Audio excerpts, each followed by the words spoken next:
नमस्कार दोस्तों, स्वागत है आपके अपने YouTube चैनल पर। आज मैं आप लोगों के लिए 25 अति महत्वपूर्ण प्रश्न लाया हूं और यह बहुत ही महत्वपूर्ण प्रश्न है और इसके साथ साथ मैं बहुत सारा बताता चलूँगा जो कि आपका 25 क्वेश्चन दिख रहा है आपको, लेकिन यह 40 क्वेश्चन हो जाएगा। चलिए मैं देखता हूँ। फर्स्ट, भारतीय संविधान में अध्यादेश जारी करने की शक्ति किसे है? तो केंद्र में बात करते हैं तो राष्ट्रपति को है, अगर राज्य में बात करते हैं तो राज्यपाल को है। तो आपसे बहुत बार पूछ लिया जाता है कि राष्ट्रपति अध्यादेश जो है जारी करते हैं कौन से अनुच्छेद के तहत? तो राष्ट्रपति जो है 123 अनुच्छेद के तहत अध्यादेश जारी करते हैं। और राज्यपाल के बारे में पूछ लिया जाएगा तो क्या आप बताएंगे? 213 अनुच्छेद 213 के तहत अध्यादेश जारी करते हैं। चलिए नेक्स्ट क्वेश्चन देखते हैं कि संघ लोक सेवा आयोग वार्षिक रिपोर्ट किसे प्रस्तुत करता है?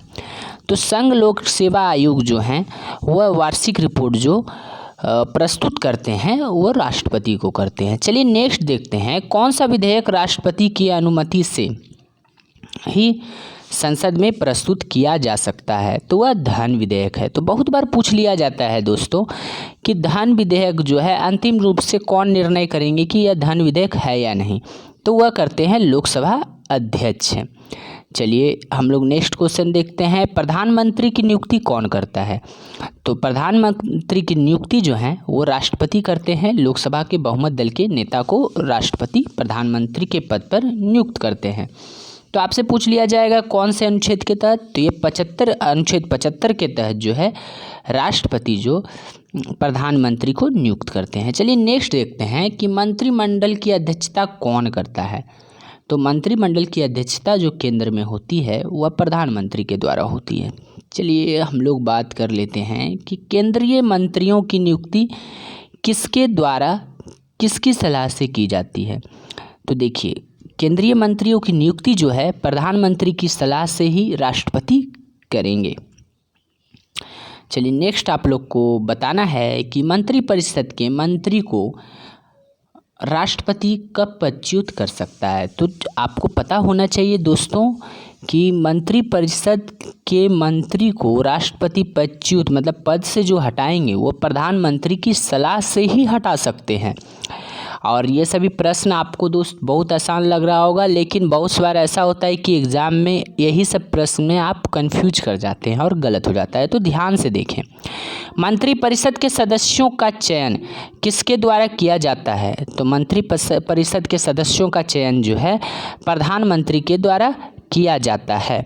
संघीय मंत्रिमंडल की बैठकों का अध्यक्षता कौन करता है? तो संघीय मंत्रिमंडल की बैठकों की अध्यक्षता जो है प्रधानमंत्री करते हैं। चलिए नेक्स्ट देखते हैं, संघीय मंत्रिमंडल सामूहिक रूप से किसके प्रति उत्तरदायी हैं?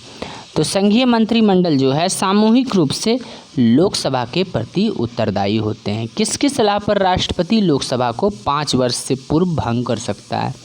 तो वह है प्रधानमंत्री। प्रधानमंत्री की सलाह पर ही लोकसभा को 5 वर्ष से पूर्व भंग कर सकते हैं। कौन? राष्ट्रपति कर सकते हैं। प्रधानमंत्री का सचिवालय किसके अधीन होता है?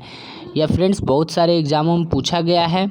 तो प्रधानमंत्री का सचिवालय जो है वह गृह मंत्रालय के अधीन होता है। विधायिका शक्तियाँ किस में निहित है? तो विधायिका शक्तियाँ दोस्तों संसद में निहित है।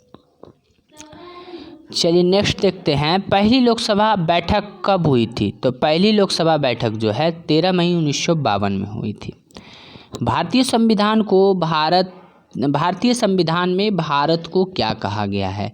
तो दोस्तों आप लोग भी जान रहे हैं भारतीय संविधान को भारत में क्या कहा गया है? राज्यों का संघ कहा गया है। भारतीय संविधान के किस अनुच्छेद में यह उल्लेख है कि संघ का नाम इंडिया अर्थात राज्यों का संघ होगा?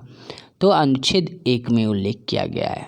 चलिए देखते हैं नेक्स्ट, संविधान की उद्देशिका में समाजवादी तथा पंथ निरपेक्षता शब्द शामिल किए गए हैं। तो संविधान की उद्देशिका में जो है वो शामिल किए गए हैं 42वें संविधान संशोधन के द्वारा समाजवादी एवं पंथ निरपेक्षता को शामिल किया गया है। तो आपसे क्वेश्चन कर लिया जाएगा कि 42वां संशोधन कब हुआ था? तो 1976 में हुआ था। तो संशोधन के बारे में मैं 1-2 बता देता हूं जिससे कि आपको याद रखने में आसानी होगी। तो 1978 में एक संशोधन हुआ था, 44वां संशोधन। तो इसमें क्या किया गया था, तो मुख्य बात मैं बता रहा हूँ कि 44वां संशोधन जब हुआ था 1978 में, तो इसमें क्या हुआ कि संपत्ति का जो अधिकार था उसे कानूनी अधिकार बना दिया गया था। चलिए, संविधान में उल्लेखित आपात संबंधी उपबंध शामिल किए गए हैं। तो संविधान में उल्लेखित आपात संबंधी उपबंध जो हैं वह जर्मनी से शामिल किए गए हैं। तो जर्मनी के संविधान से शामिल किए गए हैं। तो मैं बता देता हूँ अमेरिका के संविधान से क्या क्या लिया गया है। तो आपको अगर पूछ लिया जाए कि अमेरिका के संविधान से क्या क्या लिया गया है, तो मौलिक अधिकार लिया गया है, न्यायिक पुनरावलोकन लिया गया है, संविधान की सर्वोच्चता ली गई है, न्यायपालिका की स्वतंत्रता, निर्वाचित राष्ट्रपति एवं उस पर महाभियोग। ठीक है, चलिए आपको पूछ लिया जाएगा कि ब्रिटिश से क्या क्या लिया गया है। तो ब्रिटिश से जो है संसदात्मक शासन प्रणाली, एकल नागरिकता एवं विधि निर्माण प्रक्रिया ब्रिटिश से ली गई है। रूस से क्या लिया गया है, तो मौलिक कर्तव्य लिया गया है। दक्षिण अफ्रीका से संविधान संशोधन लिया गया है।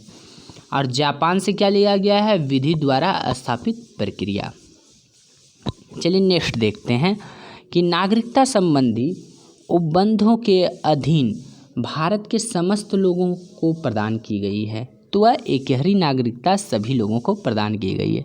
चलिए दोस्तों नेक्स्ट देखते हैं कि लोकसभा तथा राज्यसभा के संयुक्त अधिवेशन की अध्यक्षता कौन करता है। तो लोकसभा एवं राज्यसभा के संयुक्त अधिवेशन की अध्यक्षता लोकसभा स्पीकर करते हैं। चलिए नेक्स्ट देख रहे हैं कि लोकसभा तथा राज्यसभा का संयुक्त अधिवेशन कौन बुलाता है। तो लोकसभा और राज्यसभा का संयुक्त अधिवेशन जो है वह राष्ट्रपति बुलाते हैं। लोकसभा में धन विधेयक किसकी सहमति से पेश किया जाता है, तो वह राष्ट्रपति की सहमति से पेश किया जाता है। धन्यवाद दोस्तों, अगर पसंद आए वीडियो तो लाइक एवं सब्सक्राइब जरूर कीजिएगा, अपने दोस्तों को शेयर करना न भूलिएगा। धन्यवाद।